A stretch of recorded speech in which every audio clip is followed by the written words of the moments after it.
La noticia me llegó una mañana de invierno, cuando el frío se metía por las paredes y la casa estaba más callada que de costumbre.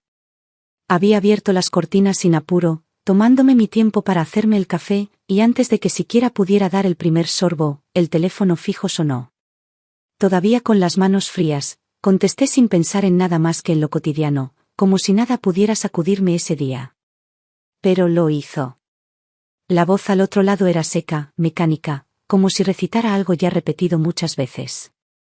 Me dijeron que había habido un accidente, que mi hijo y su esposa habían muerto en el acto, que no había nada que hacer. Sentí que las palabras no llegaban a mi cabeza, que flotaban en un aire demasiado denso para entrar. Me quedé sentada, inmóvil, con el auricular colgando, hasta que el pitido constante me obligó a reaccionar. El dolor me cayó encima de golpe, sin tregua. Me aplastó como una avalancha. Y sin embargo, lo más terrible no fue la muerte en sí, sino lo que venía arrastrando desde mucho antes. Llevábamos 2 años sin hablarnos.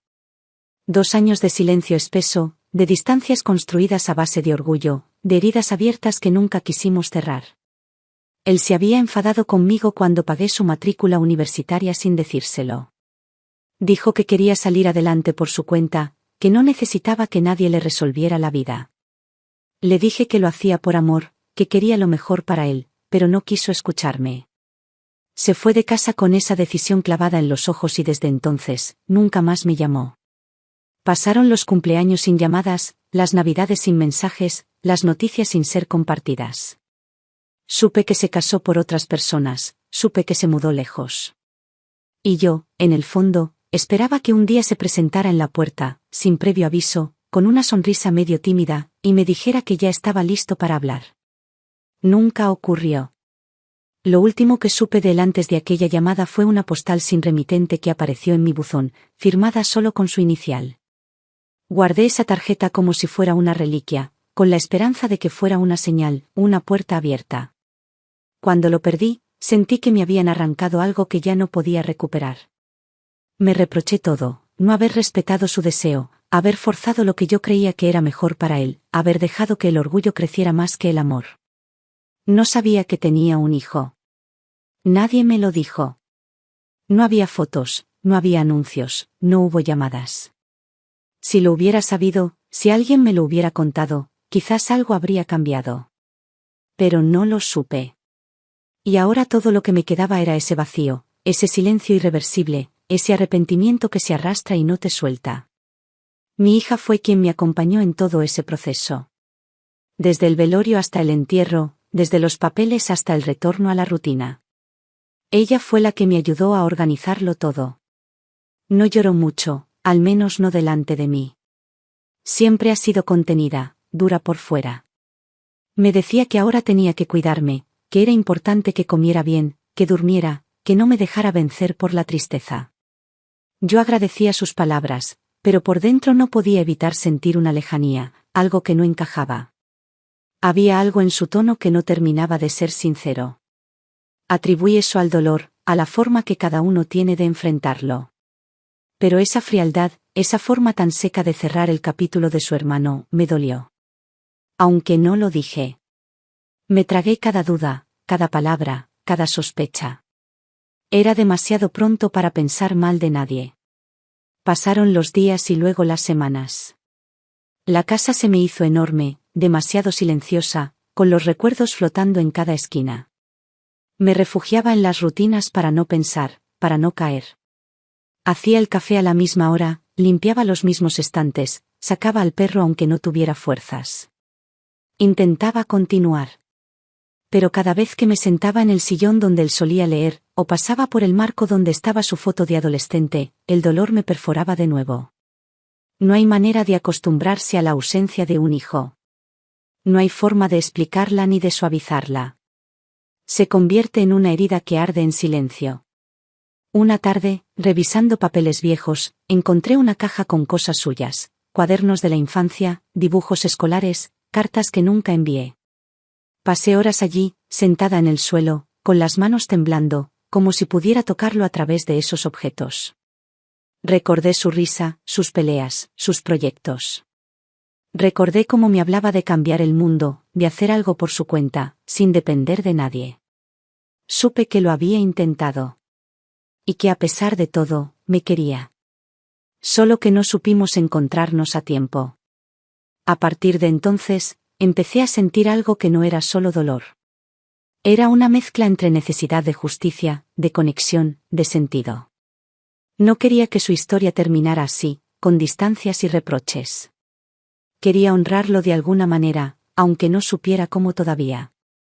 Empecé a colaborar con organizaciones, a donar en su nombre, a vincularme con causas que él habría apoyado. Y fue así como, sin saberlo, se empezó a dibujar el camino que me llevaría a él. O, mejor dicho, al pedazo del que aún vivía sin que yo lo supiera. Habían pasado ya varios meses desde la muerte de mi hijo y su esposa. Seguía viviendo en ese estado entre el presente y el pasado, con el cuerpo cumpliendo tareas básicas y la mente caminando siempre hacia atrás. Cada rincón de la casa era un eco de lo que fue. Nada me resultaba tan real como mis recuerdos. Mi hija seguía presente, pero distante. Se ocupaba de mí como quien cumple con una rutina más. A veces me preguntaba cómo me sentía, si necesitaba algo, pero no era su voz la que preguntaba, era la formalidad. No había cariño real, solo un deber sin emociones. Yo lo notaba. Ella también debía estar lidiando con su duelo, pero el suyo era frío, como si hubiera cerrado esa puerta y no pensara abrirla nunca más. Fue a raíz de una campaña solidaria que decidí ir al orfanato. Una vecina me comentó que estaban organizando una colecta para niños sin familia, y que algunos voluntarios iban a ir a pasar la tarde allí. No tenía razones claras para ir. Solo supe que necesitaba salir de casa, poner mi alma en otro lado, ver otros rostros, aunque fuera por unas horas. Me anoté sin decirle nada a mi hija. No lo consideré necesario. Al día siguiente, me recogieron en una furgoneta junto a otras personas, y fuimos al centro infantil, en las afueras de la ciudad. El edificio era sencillo pero bien mantenido. Las cuidadoras nos recibieron con sonrisas sinceras, nos contaron cómo funcionaban las rutinas, cuántos niños había, qué podíamos hacer para ayudar. Yo apenas podía prestar atención. Caminaba entre las salas como si mis pies flotaran. Había juguetes, colores, risas. Pero también vi ojos cansados en muchos niños. Miradas de espera. Miradas de ausencia. Esas miradas que uno solo reconoce cuando ha vivido algo parecido. Me detuve junto a un grupo de pequeños que jugaban con bloques. Me senté con ellos. Uno de ellos me miró sin hablar. Tendría unos 3 años. Su cabello era castaño claro, los ojos de un verde grisáceo, la nariz pequeña, redonda, los labios serios, la frente amplia. Sentí un golpe en el pecho. Fue un reflejo físico, inmediato. Porque era como ver a mi hijo cuando tenía esa edad. No era solo un parecido, era como si el tiempo hubiera vuelto sobre sí mismo y me lo pusiera de nuevo delante. Me quedé helada, sin poder moverme. El niño me siguió mirando. No dijo nada. Solo levantó uno de los bloques y me lo ofreció. Lo tomé. Intenté sonreír, pero las lágrimas ya se me estaban escapando. No quería asustarlo, no quería hacer una escena. Respiré hondo. Me obligué a mantenerme tranquila. Jugué con él un rato, en silencio. Cada gesto suyo me removía el alma. Me miraba igual que me miraba mi hijo. Se rascaba la cabeza igual. Fruncía los labios del mismo modo cuando pensaba. Una cuidadora se me acercó y me preguntó si estaba bien. Asentí. Le pedí, sin explicaciones, que me tomara una foto con el niño. Ella aceptó, algo confundida, pero accedió sin preguntar más. Me senté junto a él, el niño apoyó su manito en mi pierna, y sonrió apenas. La foto se tomó rápido. Me la enviaron por mensaje a mi teléfono. Agradecí y me alejé a la cocina del lugar para tomar un poco de agua. No podía explicarme lo que había sentido. Me repetía que había sido solo un parecido, una coincidencia genética, algo sin sentido. Pero el corazón no entiende de lógica. Volví con el grupo. Seguí colaborando un rato más. Hablé con algunos voluntarios, ayudé a repartir galletas. El niño volvió a mirarme varias veces, desde distintos rincones. Me pregunté si también sentía algo. Tal vez yo le recordaba a alguien. Tal vez simplemente era un niño atento. O tal vez, no debía pensar en eso. No podía permitirme dejarme llevar por esas ideas. No tenía pruebas, no tenía nada, solo una emoción incontrolable y una foto en mi teléfono. Antes de irnos, volví a buscarlo. Me agaché frente a él y le toqué la mejilla. Me sostuvo la mirada sin moverse. No dijo una palabra. Su silencio era más fuerte que cualquier frase. Esa noche, en casa, no pude dormir. La imagen del niño seguía en mi mente como una presencia viva. Mi hija vino a cenar conmigo. Comimos en silencio. Le conté que había ido al orfanato. No me dijo mucho. Solo preguntó si había muchos niños. Le dije que sí. Luego, sin planearlo, le mostré la foto. Me pareció algo natural, un gesto inocente. Ella la miró y se puso pálida. Me dijo que no entendía por qué había ido allí, que podía haberme avisado, que no era lugar para personas sensibles. Su reacción fue desproporcionada. Guardó su teléfono con rapidez. Cambió de tema. Me habló del supermercado, de cosas sin importancia. Yo no insistí. Pero algo en mí ya había empezado a cambiar. Esa noche revisé la foto muchas veces. Amplié su rostro. Toqué la pantalla con los dedos. Era él. Era mi hijo.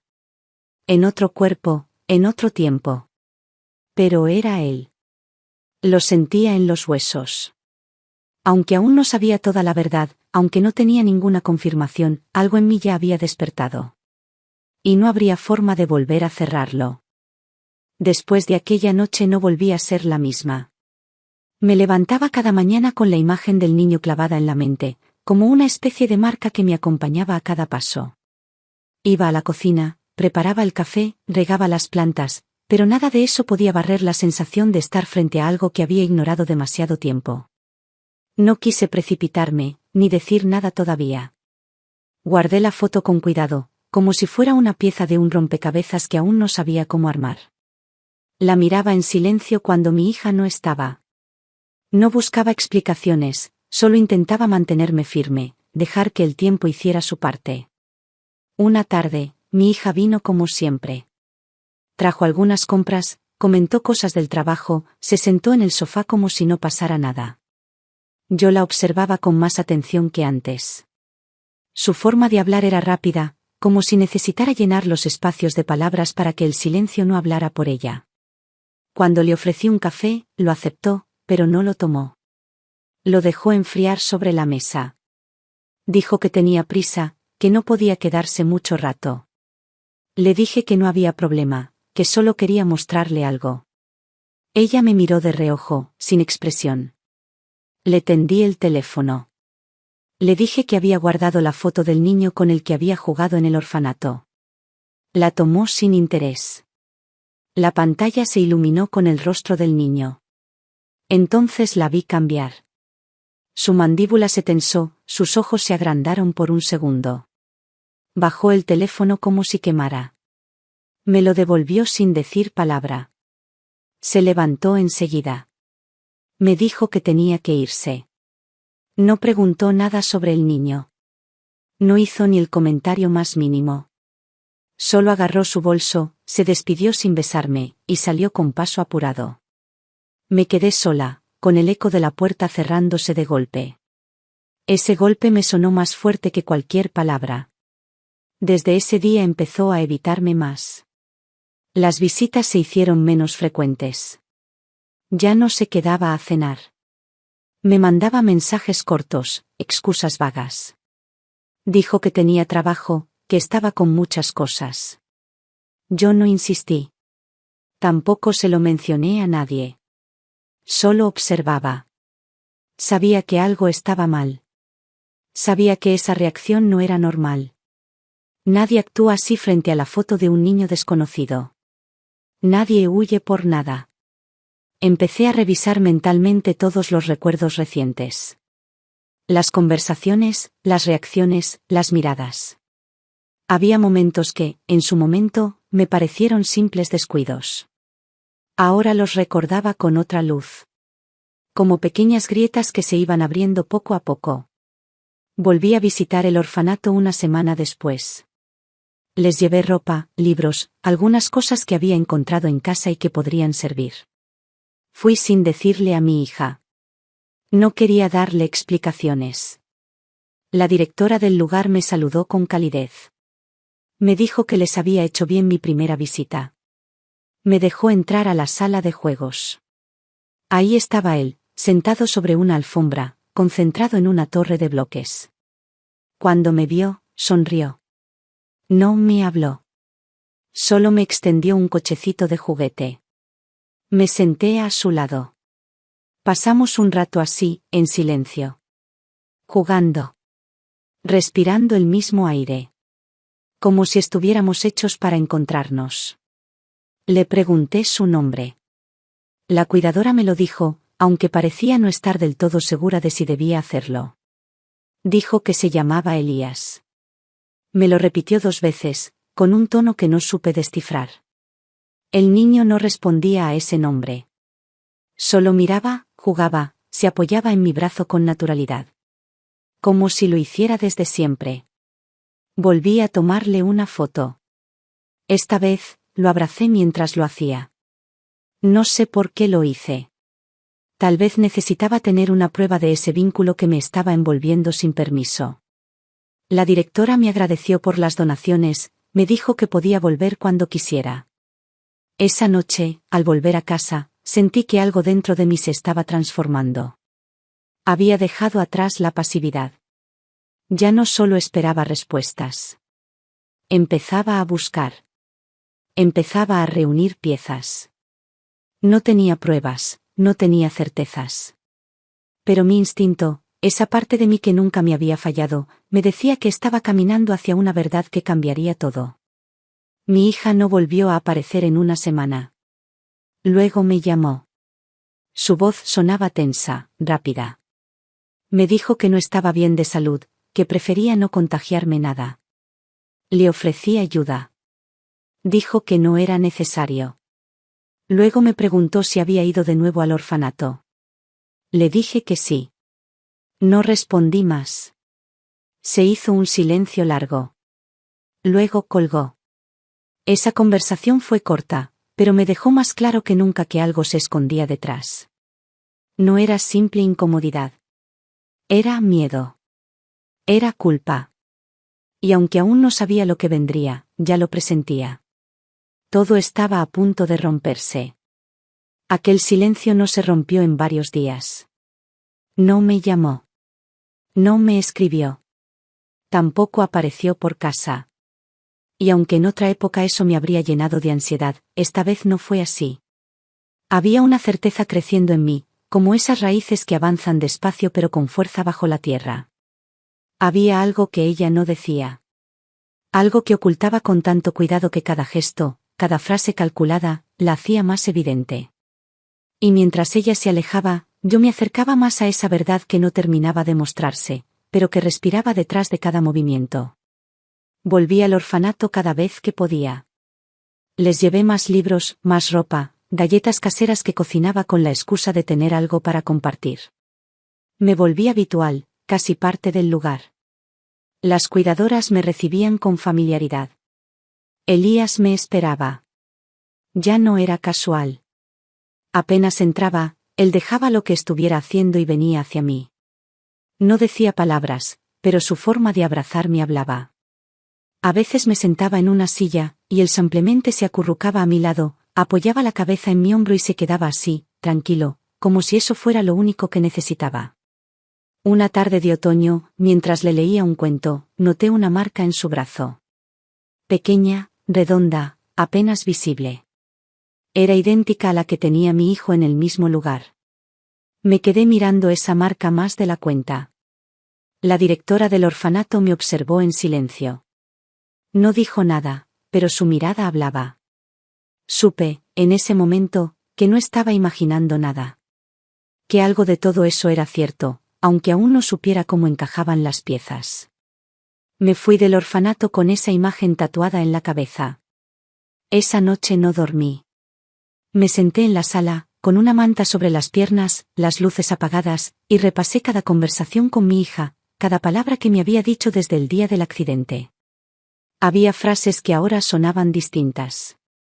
Comentarios que antes parecían neutros y ahora cargaban un peso que no había notado. Su forma de evitar hablar de su hermano.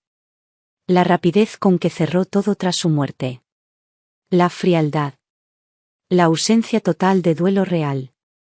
Decidí no llamarla. No iba a rogarle más verdades. Si algo había aprendido en esos meses era que algunas respuestas solo llegan cuando estás preparado para sostenerlas. En lugar de buscarla, me dediqué a estar con Elías. Le llevaba cuentos, le enseñé a plantar una flor en una pequeña maceta de plástico. Me abrazaba con fuerza cada vez que me iba. Una tarde me dijo abuela. Fue un susurro. No lo repitió. Nadie más lo oyó. Pero yo lo escuché. Y se me rompió el alma en 1000 pedazos. Volví a casa y preparé una habitación. No le dije a nadie. Compré una cuna, algunos juguetes, ropa nueva. Lavé las mantas de mi hijo, esas que guardé durante años como recuerdo. Las doblé con cuidado. Hice espacio en los cajones. Puse su foto en la mesita de noche. No lo hice por impulso. Lo hice porque algo en mí me decía que debía estar lista. Aunque no tuviera fecha, aunque no supiera cómo ni cuándo, debía preparar el lugar para él. Una mañana, mientras barría la galería, vi el auto de mi hija detenerse frente a la casa. Bajó con paso lento, miró alrededor como si no estuviera segura de querer entrar. Abrió la reja y caminó hasta la puerta. La saludé sin entusiasmo. Me preguntó si podíamos hablar. Le hice pasar sin decir nada. Se sentó en el sillón y yo me acomodé frente a ella, en silencio.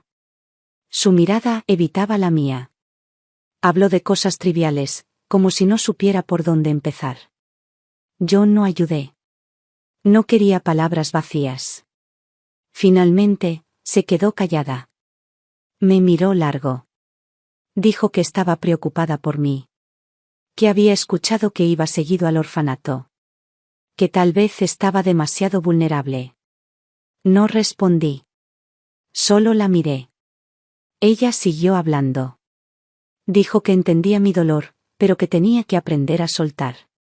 Que no podía aferrarme a cualquier niño solo porque me recordaba a alguien. Que eso no era sano. En ese momento sentí un calor subir por el cuerpo. No de ira, sino de confirmación. Esa frase era la prueba. Había visto algo, sabía algo. No lo dije. No hice un escándalo. Solo me levanté, fui hasta la cocina, serví 2 tazas de té y regresé en silencio. Le dejé una frente a ella. No hablamos más. Bebimos en silencio. Y cuando se fue, supe que estaba más cerca que nunca de la verdad. Pasaron los días. Me llamó una vez más. No atendí. Me escribió un mensaje. No respondí. Volví al orfanato con una carta firmada por mi abogado. Era el inicio del trámite para adoptar. Les expliqué que quería hacerme cargo de Elías. Que estaba dispuesta a cumplir todos los requisitos. Me dijeron que no era fácil. Que había una investigación previa. Que debían confirmar que el niño era legalmente adoptable. Asentí. Sabía que no sería simple. Pero lo haría igual. Porque algo dentro de mí ya no dejaba lugar a dudas. Ese niño era parte de mi sangre. Y yo no iba a abandonarlo como otros lo hicieron. Había tomado una decisión y no pensaba dar marcha atrás. Llevé la carta al orfanato con la convicción de alguien que ya no puede perder más. Me recibieron con cortesía, aunque en sus rostros había reservas. No era común que alguien de mi edad iniciara un proceso así. Pero no me importó. Hablé con calma, expuse mis razones, omití las sospechas. Dije que me había encariñado con el niño, que lo visitaba con frecuencia, que él me reconocía. No mentí, pero tampoco conté todo. No todavía. Quería hacer las cosas bien, con firmeza, sin emociones que interfirieran con el proceso. Me entregaron una lista de requisitos. Informes médicos, constancias bancarias, certificado de vivienda, antecedentes penales, exámenes psicológicos. Me fui con los papeles en la cartera, el corazón firme y la mirada clara. Ya no tenía dudas. Lo que antes fue intuición, ahora era certeza. No necesitaba un examen de ADN para saber lo que ya era evidente. Ese niño llevaba la sangre de mi hijo. Y ahora era mi turno de protegerlo, de cuidarlo, de darle todo lo que su padre ya no podía darle. Comencé a reunir los documentos. Pedí turnos, hice llamadas, llené formularios. Pasé horas en oficinas frías, esperando. Respondí preguntas, entregué copias, firmé papeles. Todo era lento, burocrático, diseñado para poner a prueba la paciencia. Pero yo tenía una motivación más fuerte que cualquier obstáculo. Cada noche volvía a casa con los pies cansados, pero el alma firme. Me acostaba pensando en Elías, en su sonrisa tímida, en la forma en que apoyaba su cabeza en mi hombro. Esa imagen me sostenía. Mientras tanto, mi hija desapareció. Dejé de saber de ella por completo. Ya no llamaba, no venía, no escribía. Su silencio era otro tipo de confesión. No necesitaba palabras para saber que estaba incómoda, nerviosa, tal vez asustada. Sabía que me estaba acercando a una verdad que ella no quería que descubriera. O tal vez ya sabía que lo había hecho. No busqué contacto. No tenía espacio para eso. Todo mi mundo se había reducido a un solo propósito: sacar a Elías de ese lugar y traerlo a casa. En el orfanato me miraban distinto. Algunas cuidadoras me sonreían con calidez, otras con precaución. La directora me pidió una reunión. Me dijo que el proceso tomaría tiempo, que debían investigar el caso del niño. Que su llegada al centro no había sido del todo clara. Que no había registros exactos del momento en que fue entregado. Me explicó que en algunos casos, las personas dejan niños bajo identidades falsas, y que eso complica las cosas. Asentí. No dije nada más. Solo escuché. Pero por dentro, esa información me confirmó todo. Mi hija lo había hecho. Y lo había hecho bien. Había borrado todo rastro, pensando que nunca nadie lo descubriría. Seguí adelante. Pasaron las semanas. Me llamaron para entrevistas. Me visitaron en casa. Recorrieron las habitaciones. Tomaron nota de cada detalle. Les mostré la habitación preparada para el niño, la cuna, los juguetes, la ropa doblada con cuidado. Me preguntaron por qué me interesaba en ese niño en particular. Dije que había sentido algo muy profundo desde el primer día. Que era difícil de explicar, pero que sabía que él y yo estábamos destinados a encontrarnos. Me miraron con atención. Tomaron nota. No se burlaron. Nadie me contradijo. Mientras tanto, seguía visitándolo. Cada vez que me veía, corría hacia mí. Me abrazaba sin reservas. Empezó a hablar un poco más. Me decía palabras sueltas. Me buscaba con la mirada si me ausentaba un momento. Una tarde, me dijo te quiero. Me lo dijo al oído, mientras lo ayudaba a ponerse los zapatos. Cerré los ojos y me contuve. No podía llorar delante de él. No debía. Pero por dentro, todo mi ser se quebraba y se reconstruía al mismo tiempo.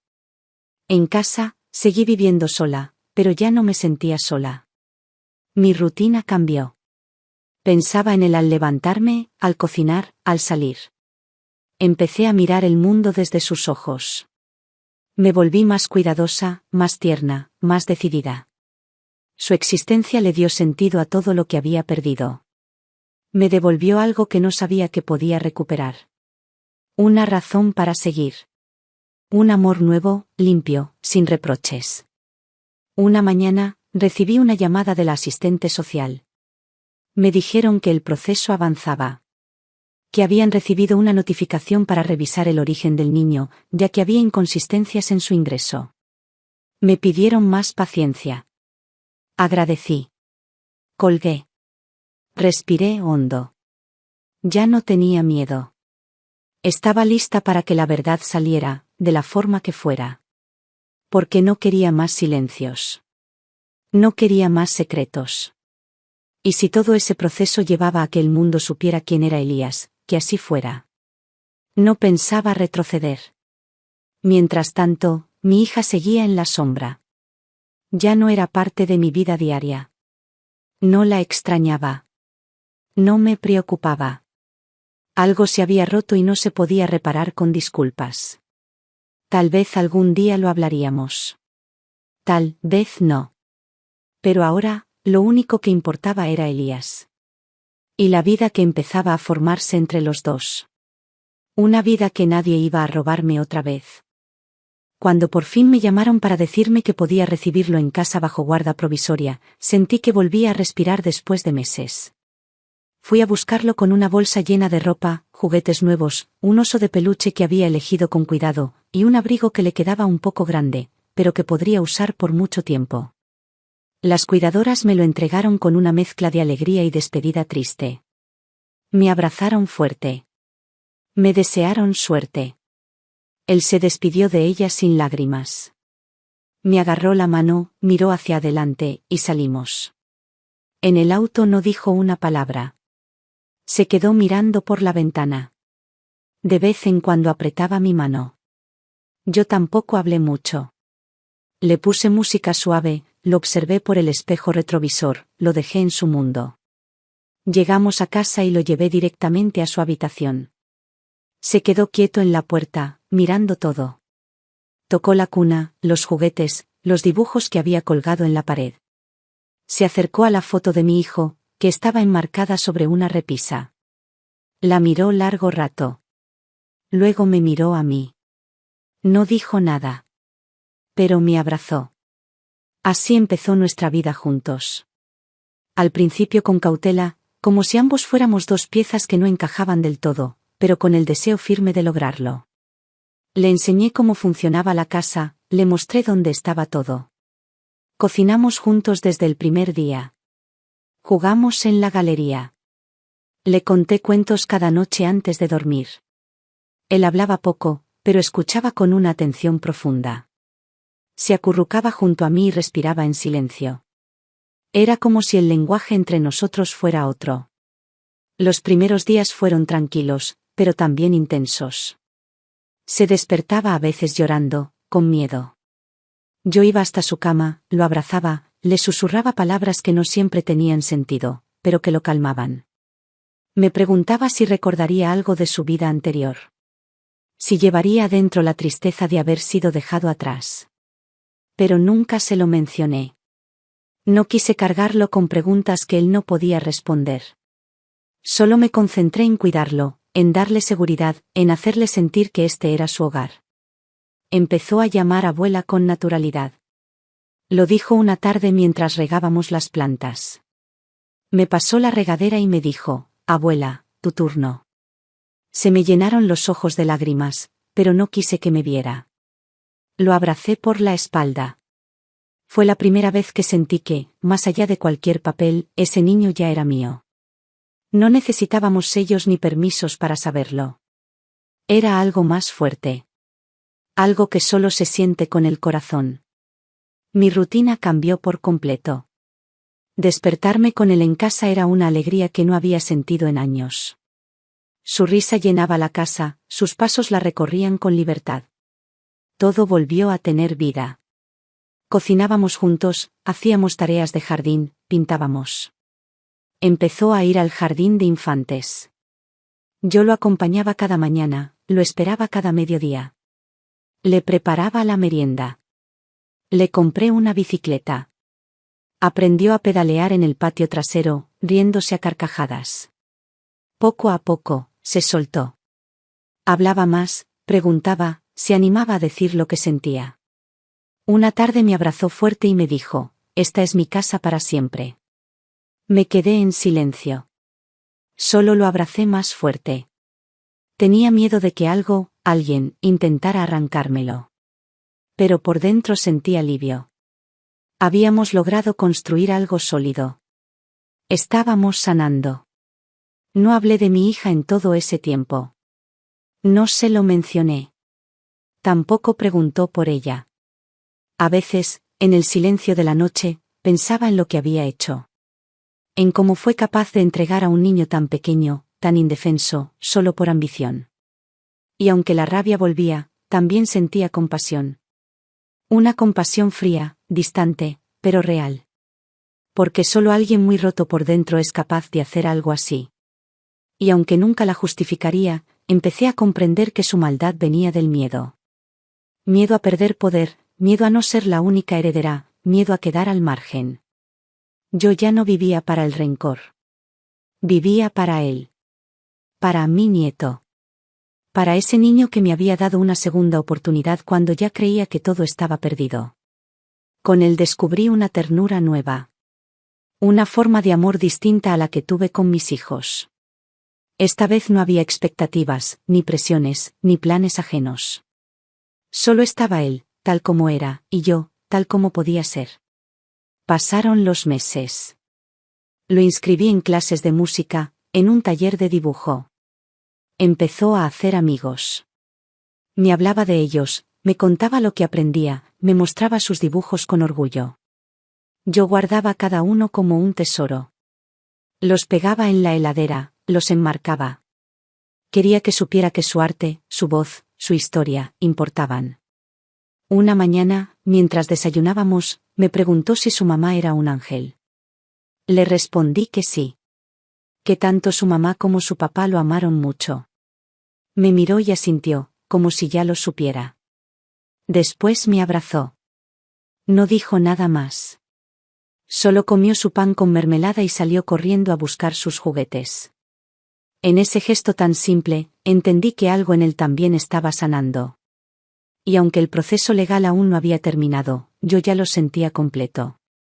Ya no era solo mi nieto. Era mi hijo también. No por sangre, no por papeles, sino por elección, por amor, por todo lo que habíamos vivido. Y por todo lo que vendría. El tiempo, cuando se vive con amor, no se siente como antes. Se desliza más rápido, como si los días tuvieran menos horas, o como si uno viviera más en cada minuto.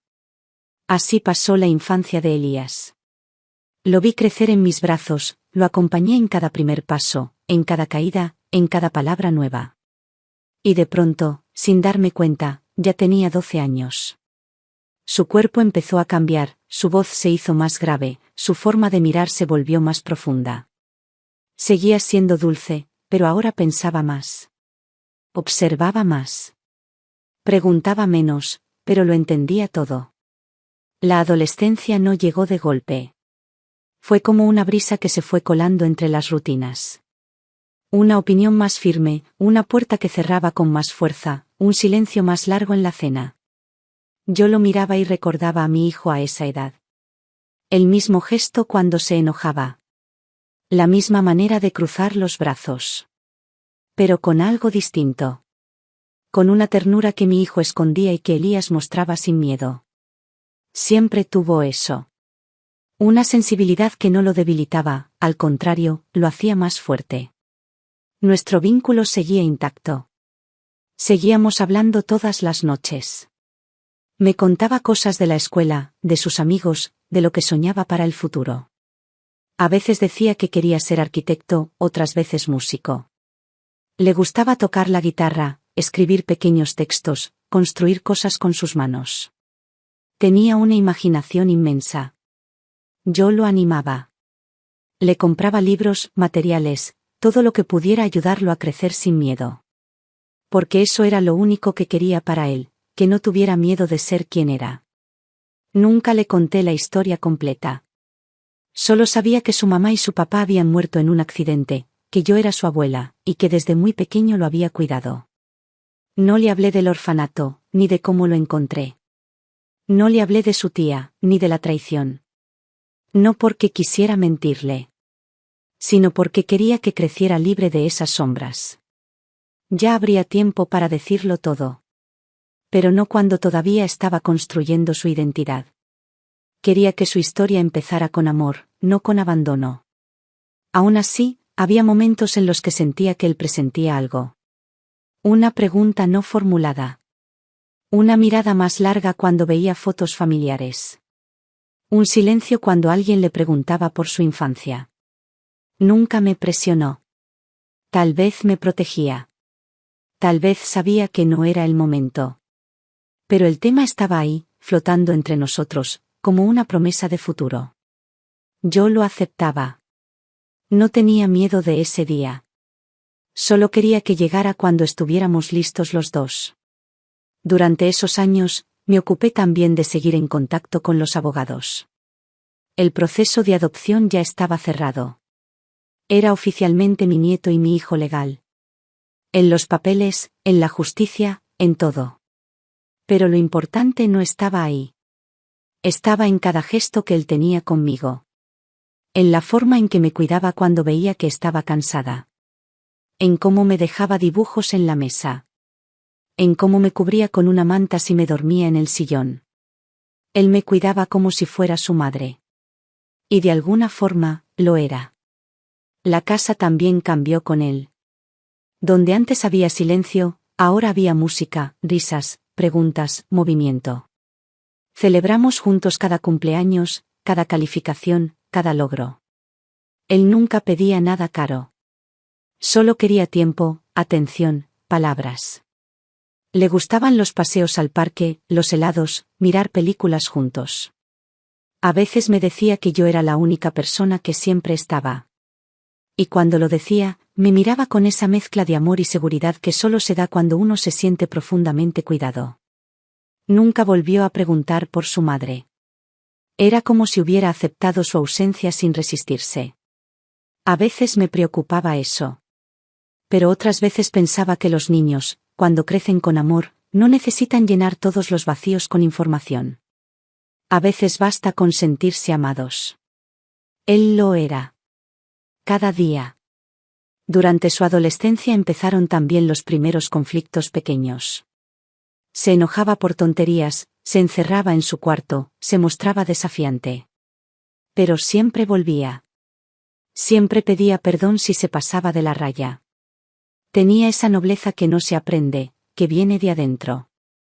Yo lo corregía con firmeza, pero también con ternura. Nunca levanté la voz. Nunca usé el miedo. Solo le mostraba consecuencias, le hablaba con claridad, le dejaba pensar. Y él respondía bien. Siempre volvía mejor. Más maduro. Más suyo. En esos años también me visitaron algunas personas del pasado. Vecinos, conocidos, hasta familiares lejanos. Todos se sorprendían al verlo. Algunos preguntaban por su origen. Yo decía poco. Lo necesario. No mentía, pero no contaba todo. No era el momento. Solo los más cercanos sabían. Y nadie se atrevía a juzgarme. Porque lo que veían era evidente, yo lo había salvado, sí, pero él también me había salvado a mí. Un día, Elías llegó del colegio con una pregunta. Habían hablado de genética en clase. Me dijo que tenían que hacer un árbol genealógico. Le pregunté si quería que lo ayudara. Me dijo que sí. Nos sentamos en la mesa. Le dibujé los nombres de sus padres, el mío. No puse a su tía. Me miró. Me preguntó si tenía más familia. Le dije que sí. Que era una historia más larga, pero que cuando él quisiera, se la contaría. Asintió. Me dijo que ya la escucharía cuando fuera el momento. Lo abracé. Lo sentí tan grande y tan pequeño a la vez. Yo sabía que ese momento se acercaba. Que tarde o temprano, él querría saber todo. Que tendría derecho a saberlo. Pero también sabía que para llegar a ese punto, hacía falta tener la base firme. Y ahora la teníamos. Ya no éramos dos mitades heridas. Éramos un hogar completo. Una historia escrita con dolor, sí, pero también con amor. Y lo que faltaba por revelarse, no tardaría en llegar. Porque el pasado no se queda dormido para siempre. Y el silencio, cuando crece demasiado, siempre encuentra una forma de romperse. Era otoño otra vez. Los árboles del jardín dejaban caer sus hojas como si quisieran tapar la tierra con una alfombra dorada. Elías cumplía 14 años ese mes. Planeábamos una comida tranquila en casa. Él había pedido una torta de chocolate con nueces. La misma que solía hacerle a su padre cuando era chico. Ya la tenía preparada, envuelta y congelada, esperando el día. Mientras él estaba en la escuela, yo limpiaba la casa, ordenaba las fotos, acomodaba sus libros, planificaba una salida para el fin de semana. La vida se había vuelto simple, y en esa simpleza había encontrado una paz real. Esa tarde, cuando ya se iba la luz, el timbre sonó. Me sorprendió. No esperaba visitas. Abrí la puerta sin pensar, con un repasador en la mano. Era mi hija. Estaba más delgada, con el rostro demacrado, pero aún con ese porte firme que siempre había tenido. Su mirada no traía dureza esta vez, sino algo parecido al cansancio o al remordimiento. No me saludó como antes. Tampoco pidió permiso para entrar. Se quedó ahí, de pie, como si no supiera si dar un paso o irse. No le dije nada. Me aparté un poco, dejando la puerta abierta. Caminó despacio hasta el comedor. Se sentó en la misma silla de siempre, como si los años no hubieran pasado, pero ya nada era igual. Estuvimos un rato largo en silencio. Yo no pregunté nada. Puse agua para el té, como si solo fuera una visita más. Cuando la taza estuvo sobre la mesa, la miré por primera vez a los ojos. Y fue entonces cuando empezó a hablar. Dijo que había vivido atormentada todos estos años. Que había intentado justificarlo, disfrazarlo, enterrarlo, pero que ya no podía más. Que la forma en que me alejé, en que la borré de mi vida, le hizo entender el peso real de lo que había hecho. Me dijo que necesitaba hablar. No por ella, ni siquiera por mí. Sino por Elías. Yo no dije una palabra. Solo la escuché. Y mientras hablaba, lo supe todo. Me dijo que cuando su hermano murió, sintió un frío que no había sentido nunca. Que la muerte no le dolió tanto como el pensamiento de lo que ocurriría después. Me confesó que cuando supo que mi hijo tenía un hijo pequeño, se desesperó. Que pensó que ese niño lo cambiaría todo. Que yo volcaría todo mi amor, toda mi atención, y toda mi herencia, en él. Que ella quedaría sola, desplazada, olvidada. Que en su mente eso era intolerable. Dijo que nadie más lo sabía. Que en el caos del accidente, mientras todos nos ocupábamos de los trámites, ella fue a buscar al niño. Que encontró la dirección en una libreta, que lo recogió con una excusa, y lo llevó a otra ciudad. Que le cambió el nombre. Que lo entregó en el orfanato con un documento falso, diciendo que era hijo de una madre soltera enferma. Que hizo todo para que desapareciera de nuestras vidas sin dejar rastro. Que lo visitó un par de veces al principio, solo para asegurarse de que estaba bien. Y después no volvió más. La escuché decir esas palabras sin moverme. Me dolían en partes del cuerpo que no sabía que podían doler. Me hablaba mi hija, la niña que crié, la que cuidé, la que abracé con miedo tantas veces. Y era esa misma hija quien me contaba que había entregado a su sobrino como quien se deshace de una amenaza. Me dijo que nunca pensó que yo lo encontraría. Que jamás imaginó que un día iría a ese orfanato, que lo vería, que lo reconocería. Me confesó que el día que le mostré la foto casi se desmaya. Que su reacción fue un acto reflejo, que ahí entendió que el pasado no se borra tan fácil. Que desde entonces había vivido con miedo. Y que cuando supe que lo estaba adoptando, cuando la puerta de mi casa se cerró para ella, todo se derrumbó. No, lloró. Hablaba con los ojos secos, con la voz quebrada pero sin lágrimas. Como si ya hubiera llorado todo antes. Como si ya no le quedara nada más que esa verdad. Me dijo que no esperaba perdón. Que no venía a justificarse. Solo quería decirlo. Quería que yo lo supiera. Que Elías lo supiera, si algún día quería saberlo. Y que ella, después de esa confesión, se iría. Se levantó. No tomó el té. No me tocó la mano. Me pidió que lo cuidara, que lo protegiera, que no lo dejara ir nunca. Y antes de abrir la puerta, dijo algo que no olvidaré jamás: te robé un nieto por miedo a perderte a ti. Y al final te perdí igual. Cuando se fue, la casa quedó en silencio.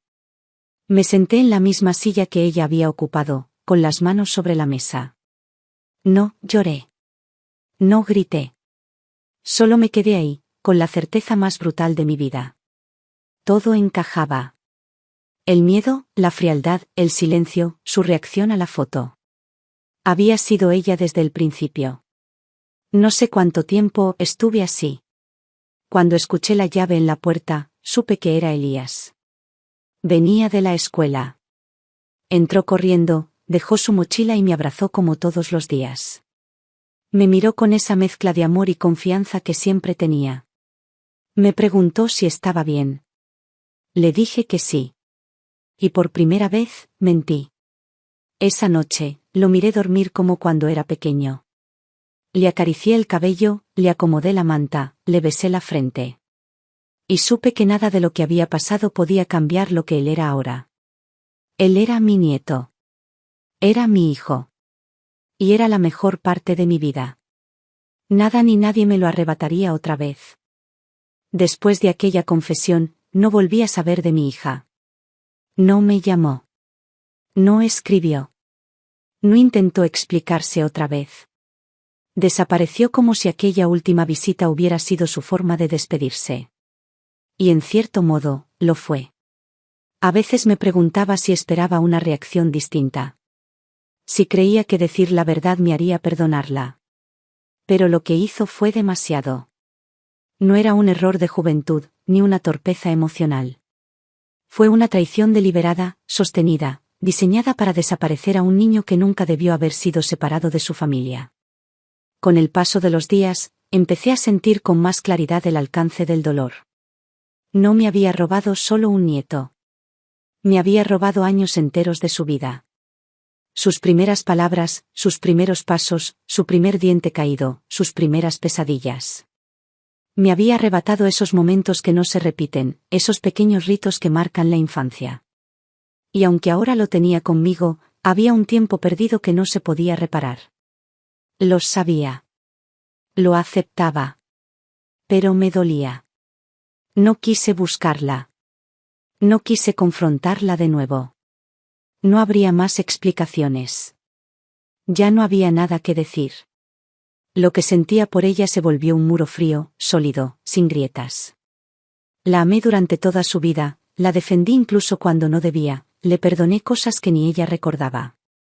Pero eso, lo que hizo con Elías, no tenía regreso. A veces el amor se rompe. Y cuando lo hace, no siempre vuelve a crecer. Con Elías seguí como si nada hubiera pasado. No porque quisiera ocultarle la verdad para siempre, sino porque todavía era demasiado pronto. Él era feliz. Tenía sus rutinas, sus amigos, sus sueños. Era un adolescente sano, sensible, generoso. No quería llenar su cabeza con la oscuridad de lo que su tía había hecho. No todavía. No mientras no estuviera emocionalmente preparado para sostenerlo. Pero yo sí cargaba ese peso. Vivía con él en cada rincón de la casa. Lo veía en los retratos de familia que faltaban. Lo escuchaba en las ausencias que antes no tenían nombre. Lo respiraba en cada gesto de Elías que me recordaba a su padre. Porque ahora sabía que durante años mi hija me había mentido con cada sonrisa, con cada silencio, con cada café compartido fingiendo que todo estaba bien. Y yo, como una tonta, había confiado. Fui a ver a mi abogado. Le pedí que actualizara mis papeles. Hablamos de mi testamento, de mis bienes, de cómo quería dejar todo cuando ya no estuviera. Le dije que Elías debía quedar legalmente protegido, sin posibilidad de que nadie, jamás, pudiera interferir. Quería que quedara por escrito. Que la ley lo reconociera como mi heredero, como mi hijo, como mi todo. Y también le pedí que a mi hija se le asignara lo justo. No por venganza, sino por verdad. Porque ya no confiaba en ella. Porque no la quería cerca de lo que habíamos construido con tanto esfuerzo. El abogado me miró en silencio. Me dijo que lo entendía. Que lo haría como yo quisiera. Me sentí en paz. Ya no era una decisión impulsiva. Era una necesidad. Tenía que dejar las cosas claras, por si algún día faltaba. Porque los actos tienen consecuencias. Y las decisiones, más allá del perdón, también deben dejar huella. Afuera, la vida seguía. Elías crecía. Empezó a hablar de la universidad. Me pedía ayuda para sus tareas, para elegir una carrera. Me preguntaba si podía viajar, si algún día podríamos ir juntos a la ciudad donde había nacido. Le dije que sí. Que cuando él quisiera, lo haríamos. Su curiosidad era suave, respetuosa. Como si adivinara que había partes de su historia que yo todavía no le contaba. Nunca insistía. Solo esperaba. Y eso me conmovía más que cualquier otra cosa. Una noche, mientras cenábamos, me dijo que me admiraba. Que yo era su ejemplo. Que si algún día tenía hijos, quería criarlos como yo lo había criado a él. No pude responderle. Solo lo abracé. Y en silencio, le prometí que cuando llegara el momento, le contaría todo. No porque lo necesitara para amar, sino porque merecía saber quién era. Con todo lo bueno. Con todo lo terrible. Mientras tanto, mi hija se convirtió en un fantasma. La gente me preguntaba por ella. Decía poco. Que vivía en otra ciudad. Que no teníamos mucho contacto. Nadie insistía. Tal vez lo sospechaban. Tal vez no. Ya no me importaba. La herida seguía ahí, pero ya no sangraba. Había aprendido a vivir con ella. No la ocultaba, pero tampoco dejaba que me definiera. Porque ahora tenía algo más fuerte que el pasado, tenía un presente lleno de amor. Tenía a Elías. Y todo lo que habíamos construido juntos era real. A veces, el dolor no se cura. Solo se ordena. Se acomoda como un mueble pesado al fondo de la casa. Y con el tiempo, uno aprende a caminar alrededor sin tropezar. Así era mi vida ahora. No perfecta, no sin cicatrices, pero mía. Y eso bastaba. Con el paso del tiempo, aprendí que algunas decisiones no se toman con la cabeza fría, sino con el corazón endurecido por la experiencia. La vida no me dio la opción de elegir entre mis hijos. Me quitó a uno y me obligó a conocer realmente a la otra. Lo que quedaba, lo que aún podía hacer, era dejar las cosas en orden. No por control. Por justicia. Había pasado ya más de un año desde que mi hija vino a confesarme lo que había hecho. No volvimos a hablar. No supe si se fue lejos o si vivía en la misma ciudad. No me interesaba. No quise saber más.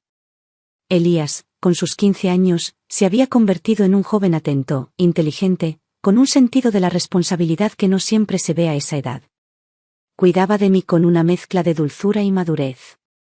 Me preguntaba si necesitaba algo. Se preocupaba si me veía cansada.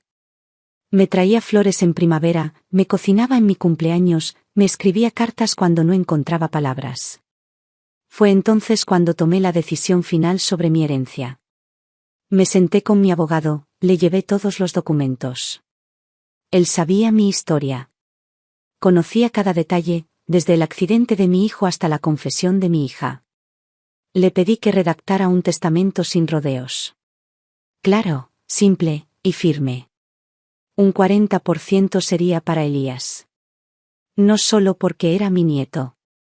No solo porque había sido víctima de algo atroz. Sino porque me había cuidado, acompañado, respetado, amado sin pedir nada a cambio. Porque había crecido conmigo y me había devuelto un sentido a la vida cuando yo ya creía que no quedaba nada. Un 10% sería para mi hija. No por obligación, no por culpa, sino porque, a pesar de todo, era mi sangre. Porque el amor que alguna vez sentí por ella no se borraba, aunque estuviera enterrado bajo toneladas de decepción. No quería que tuviera poder, ni control, ni reconocimiento. Solo lo justo. Lo mínimo. Para que entendiera que el resto se lo había quitado ella misma, con sus actos. Y el 50% restante, decidí donarlo. Quería que se destinara a fundaciones que ayudaran a niños en situación de abandono. A hogares que recibieran a bebés sin familia. A lugares como aquel orfanato donde encontré a Elías. No como un gesto simbólico. No como una disculpa al mundo. Sino como un compromiso real. Como una forma de devolver algo, aunque fuera una mínima parte, de todo lo que la vida me había quitado y luego, de forma inesperada, me había devuelto. Cuando firmé el testamento, sentí una calma que no había sentido en años. Era como si cerrara un ciclo, como si pusiera un punto final donde antes solo había suspenso. Sabía que, cuando ya no estuviera, nadie podría tocar lo que yo había decidido. Que mis palabras quedarían escritas con fuerza. Que mi voluntad tendría peso. Volví a casa y me senté frente al ventanal del comedor, con una taza de té. Elías llegó poco después del colegio. Se tiró en el sillón, dejó su mochila, me abrazó. Le pregunté cómo le había ido. Me contó sobre una prueba de historia, sobre una chica que le gustaba, sobre un amigo que se mudaba. Lo escuché como siempre, con paciencia, con atención, guardando cada palabra como si fueran piedras preciosas. No le conté del testamento. Todavía no. No era el momento. Pero lo miré a los ojos, y le dije que él era lo mejor que me había pasado en la vida. Me abrazó fuerte. Me dijo que yo era su hogar. Y con eso, supe que había hecho lo correcto. Esa noche, mientras lo oía respirar desde su cuarto, pensé en mi hijo. Pensé en cómo habría sido su vida si no se hubiese ido tan pronto. Pensé en lo que me habría dicho al vernos ahora. Y aunque nunca sabré si me habría perdonado todo lo que pasó entre nosotros, sí sé que habría estado orgulloso de ver a su hijo así. De saber que, a pesar de todo, alguien lo cuidó como él lo habría hecho. El legado que dejé no era solo dinero ni propiedades. Era memoria. Era justicia. Era amor concreto, distribuido con conciencia. Porque no se trata de castigar ni de premiar. Se trata de poner en su lugar a quienes han sabido cuidar, y de dejar claro que el amor, cuando es verdadero, también sabe decir basta. Mi hija no lo sabía aún. Pero cuando leyera ese testamento, entendería todo. Y tal vez, por primera vez en su vida, aprendería algo que jamás había querido aceptar, que la sangre no alcanza. Que lo único que realmente importa es cómo se cuida lo que se ama. Los años pasaron como lo hacen siempre cuando uno se aferra a algo verdadero, sin ruido, sin prisa, pero con una intensidad silenciosa. Elías se convirtió en un hombre antes de que pudiera darme cuenta. Un día lo llevaba de la mano a la escuela, y al siguiente me alcanzaba el brazo para ayudarme a subir un escalón. Lo vi crecer en cada gesto, en cada mirada suya cada vez más parecida a la de su padre. A veces, en silencio, lo observaba mientras leía, mientras escribía, mientras cocinaba algo para los dos, y me llenaba una sensación que no sabía si era orgullo, gratitud o simplemente paz. Terminó la escuela con buenas notas. Estudió arquitectura, como había querido de niño, y trabajaba con compromiso, con ideas propias, con un respeto profundo por cada cosa que hacía. Nunca dejó de cuidarme. Siempre estuvo ahí. Me acompañó a los turnos médicos, a las caminatas lentas, a las tardes de lluvia. Me escuchó, me leyó en voz alta cuando ya me cansaba al leer, me trajo libros nuevos, me preparó el desayuno durante años sin que se lo pidiera. Yo no se lo exigí. Le nació. Nunca me pidió nada a cambio. Nunca mencionó la herencia, ni los bienes, ni el dinero. Para él, yo era su familia. Su raíz. Nunca necesitó saber cuánto tenía, ni qué le correspondía.